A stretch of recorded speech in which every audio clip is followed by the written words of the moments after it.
Business, Money, and Christianity, a financial podcast from a faith perspective. Today, I want to start off reading a proverb to you from Proverbs 27:23.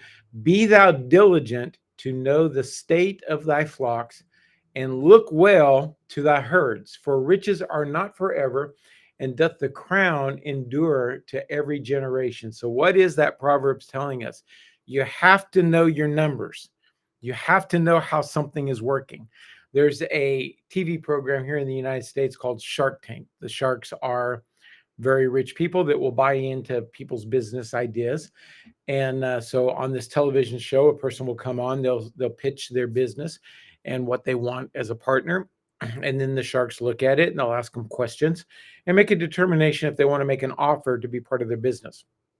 One of the most common phrases that is told to people, you have to know your numbers. When somebody starts talking their business and the shark starts asking questions about what something costs, about their distribution, they have to know their numbers. And what I have found is that a lot of people don't know their numbers. They will hear something that's very good, that's very exciting, and they will get all hyped up that they're going to make a lot of money, but they don't know how, why, or where, or what they're going to do if something goes wrong. And it's incumbent upon us to know our numbers, to know what it's going to do. So in real estate, which I've been talking about over the last few weeks, there's an element called a cap rate. A cap rate is something that tells us how long is it going to take to get our money back. And so you want the number to be as low as possible. So let me make something up. You buy a piece of property for $100,000 and you earn $750 a month in rent. So $750 times 12 months is $9,000. But of that $9,000, you have expenses. You might have to pay utilities, insurance, repairs. You might have a vacancy. There's several things that can cost you money. So let's say your net on this is $250 a month. Well, how long or what is your cap rate? Well, it will take you at a net $250 a month, 33 years to get your money back. That's a long time. And so if it's going to take you that long to get your money back, then you'll probably end up selling the piece of property. Now, there's other calculations that would go into the rents. Rents go up. So what you're charging today for rent is not going to be the same thing that you're going to charge 3 years from now. There will be increase in value of the property, which is a capital gain that you can calculate into your strategy. But let me share with you something that I did that was a mistake. And finishing up on this is how long will it take me to get my money back, which is a cash flow statement. I want my money to turn around quickly for me. So there's a way to see how long it will take you to double your money, and it's called the rule of 72. Okay, so if you're not familiar with the rule of 72, basically you take 72 and divide it by the interest rate that you're getting. So let's say you're earning a 6% interest rate, and on your money, it will take you 12 years to get your money back. 72 divided by 6 is 12. If you want to double your money back in 10 years, you're going to have a 7.2% interest rate. So basically you take 72 divided by the interest rate, and it will tell you how long it will take to double your money. The key is in prosperity and wealth is how fast can I grow my money? Many people focus on the labor of working for your money, which is good. That's a great way to generate revenue. But at some point, you have to be able to shift from labor to where your money's making money, because at some point, you're going to be too old to raise money through labor. I was talking to a young man, he's 40 years old, and he makes money and can make good money in construction. But there's a problem. He's got bad knees, and he was in MMA fighting, um, working that scene, and it's beating up his body, and he's had multiple surgeries, and he's not going to be able to do the construction, which he's very good at, for a long period of time. What happens when your body runs out and you no longer can make the money? You better have assets that are making money to generate the cash flow. Now, I'll tell you one of the mistakes that I made. When I made the decision, I'm not going to be broke, I'm not going to be poor in my life, I focused on building assets, but I did not focus on building cash flowing assets. So I could take something that has value. One of the things that I have is gold. I like gold. It's pretty, it's shiny, and it has value, but it pays nothing. The only way that I can live off the gold that I have is to sell it, get cash, and live off of it. Well, in doing that, I no longer have the gold. So it's not a good strategy. So now I'm 62 years old and I'm not concerned about the rest of my life. But my strategy was mainly with houses that if I reached a point where I didn't have enough money to live, I could sell a house, take the capital gains, live off of it for several years, get down the road to an older age, sell another piece of property, so on and so forth. The error of my strategy was that every time I sold a property, I had to pay taxes on it. So I'm losing a lot of money in taxation. I have to sell an asset in order to get cash flow to live off of. Now, the real estate that I have is rental real estate. So I would be giving up the monthly income in order for the larger amount. If I were to have it to do all over again, I would have labored with my hands.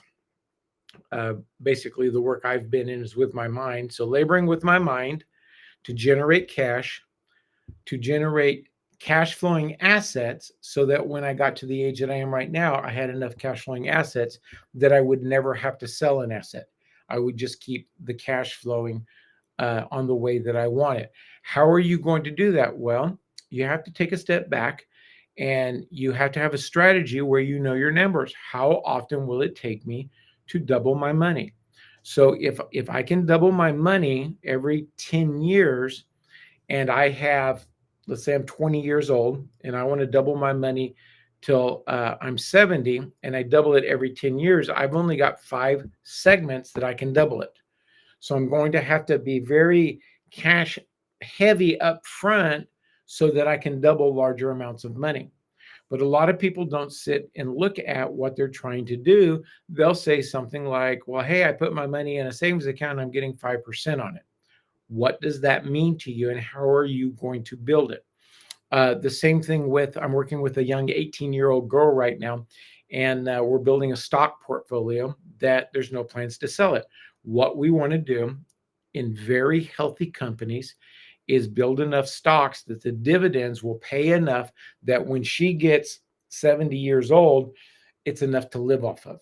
And it's very feasible in doing because she's only 18 right now. And so we just buy, 1, 2, 5 shares of stock periodically and just keep building it. When the dividends come in, we buy more stock and we're just building an asset base because she doesn't need the money right now. She's building this with excess money, but she's going to get to a point where it's going to make a lot of money. This is basically what Warren Buffett has done. Now, granted, he's bought larger shares of companies. Like when he bought Coke, he bought like a third of the company or something like that. And it's obviously going to pay out a lot more. But anybody can build an asset base that will continue to pay them later on in their life. And so how long does it take to get my money back? We should be trying to get that number down as low as possible.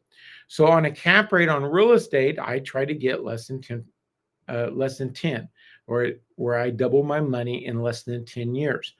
7, 8 is a really good number, and I can live with that. Maybe you're older than when I started, and you have to get it even shorter.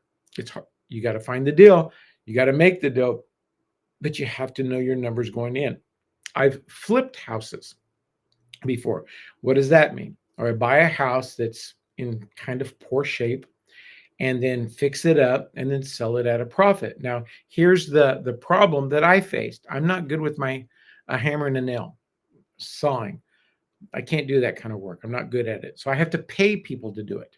Now, a lot of people have the skill set where they can do it.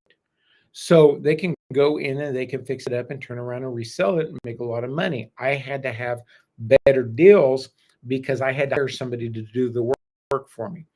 So it's not a problem. The deals are out there if you can find it and negotiate on it. but you just don't have as many that you can take advantage of. So I know in every country, dynamics are different, interest rates are different, prices of real estate's different, and everything like that. But whatever you're going to do as an asset, you have to sit down and figure out, how long is it going to take me to get my money back? If it's going to take you 50 years, you're only going to be able to do one deal in a lifetime. But if you can strategize and continue to build, and when you take profits, put it into another one, another project, you can compound your work and your efforts. Now, stop and think about it for a moment. A lot of people don't like debt. I don't have a problem with debt. You do have to look at the interest rate. How much is this debt going to cost me? But stop and think about it. I'll use some numbers here in the United States. Let's say you're looking at, you could buy a rental property that's $100,000. Okay. And let's say that you have $100,000. So you can pay cash for the house. Now, what's the positive on that? When you pay cash for the house, you don't have a mortgage, so you're making more profit every single month. So let's say in your house at 100,000, you've got a mortgage of $500 a month. And so if you pay cash for it, that's a profit of $500 a month. But wait a minute. What if I could buy 5 houses, putting $20,000 down on each of the 5 houses? 20 times 5 is 100,000, and I finance the rest of them. Well, now I have income from 5 houses. Now I don't have the same profit margin because I have debt and I have to pay the debt off.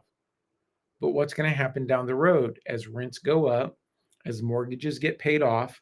Now I've got 5 houses that I'm working with, and let's say they go up 15% a year. Well, if I have a $100,000 house and the value went up 15%, it would be worth what, 115,000? Okay, so I made 15,000 on the capital gains portion. I could borrow it, I could sell it, I could earn that. But what if I had 5 houses? Well, 15 times 5 is 75. Now I have $75,000 in capital gains. So leveraging with debt can be more profitable, but you have to learn how to use the debt so that you don't fall into a trap of getting stuck. So how can I do that? Well, in this scenario, I put $20,000 down on 5 houses, so I have $20,000 equity. If I ran into a problem and I couldn't make the payment, I can sell the house, pay off the debt, have some money left over, and regroup whatever my problem was, get everything fixed and back in place, and start working on doing it again. One of the first houses that I bought, it was what was called a for sale by owner, meaning there was no real estate agent involved. And this particular man owned the property free and clear. He was wanting to sell it to me for $75,000. So I asked him, I said, would you be the bank? He says, what do you mean? I said, if I put $25,000 down, I'm buying it for 75. So that means there's $50,000 left over. If I put $25,000 down, would you be the bank and carry a $50,000 loan on it, and I make monthly payments to you? He said, yeah, I can do that. I said, okay. So we made a deal. I made the deal that I would put $25,000 down. He's going to get $25,000 cash, and that I'm going to make payments to him on the $15,000. But I did not want to put the $25,000 down out of my money. So I went to my mother-in-law because she had money that was just sitting there and not really making any money. She's making like 3%. And I said, mother-in-law, would you be interested in loaning me $35,000 so that I can buy this piece of property? Follow the math. $35,000 so I can buy this piece of property, and I will give you a second lien on the property so that you're secured, and I will pay you 8%. Now the 8% was more like 5% more than what she was making at the bank. So she liked the idea. And I knew that what I could rent it for, that I could pay the mortgage back. Now, it was not my intent to take any money out of the house, so I didn't need to make a profit at this point. And so she agreed. And so 50,000 loan to the seller. You know, he's going to carry back a $50,000 loan. a $35,000 loan from my mother-in-law. That's $85,000 on a piece of property that I'm buying for $75,000. Now, what happened? When we closed on the house, I walked away with a check for $10,000. I now owe $85,000 on a piece of property, and I can rent it and pay all the stuff out. And I had very little profit on it, maybe $50, $75 a month. But I wasn't really concerned about the profit right then. What I wanted was a house where the rents would grow. I would eventually pay off the mortgage, and then I would have all the rents coming to me. Now, that same house today, the rents on that is the fair market value of the rents is between $1,600 and $1,700 a month. Okay, but something unique happened in the whole process of time that worked to my benefit. It's not something that I planned on, but the house caught fire and burnt down. I had proper insurance on it, so the insurance company rebuilt the house, and so all the debt was paid off, and I refinanced it down to a lower mortgage, and so I have the higher rents, the lower debt, and it's all worked out perfect for me. And so now I'm getting closer to paying it out to where it's paid off in free. So once it's paid off and I totally own it, which stop and think, how did it get paid off?